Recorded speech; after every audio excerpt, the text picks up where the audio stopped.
High above one of Asheville's twisting mountain roads stands an old stone bridge that was never supposed to become famous for ghosts. But after sunset, people come here for one reason. They want to know whether Helen is still waiting. This is Helen's Bridge, one of Asheville's most persistent ghost legends. People claim they've seen a woman beside the road. Others say their phones suddenly lose power. And one story appears more often than any other. Visitors arrive with a working car, call Helen's name, and discover they can't leave. Before anyone called it Helen's Bridge, this was Zealandia's bridge. Built in 1909 from quarried stone, it carried carriages towards the Zealandia estate, a mountaintop home overlooking Asheville.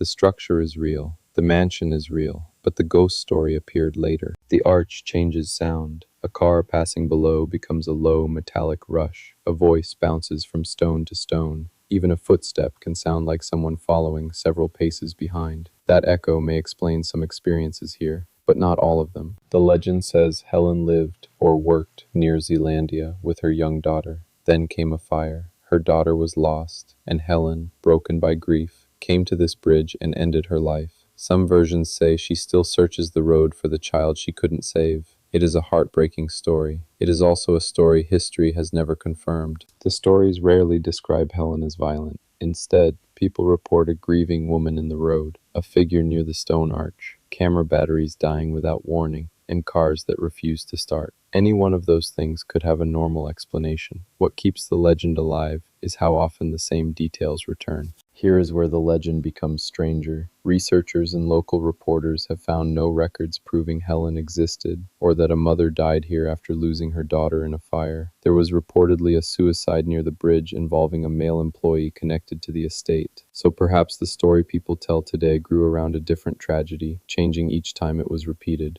Above the bridge stands Zealandia, the estate the carriageway once served. The house has changed across generations, but it still watches from Beaucatcher Mountain. It is private now, hidden behind trees and gates. That separation only strengthens the legend. An old bridge below, a secluded castle above, and a story caught somewhere between them. I'm not going to climb the bridge, block the road, or turn this place into a stunt. I'm going to do something simpler. For the next minute, I'm shutting off the flashlight and listening. No calling her name, no provocation, just the mountain, the bridge, and whatever sound comes back.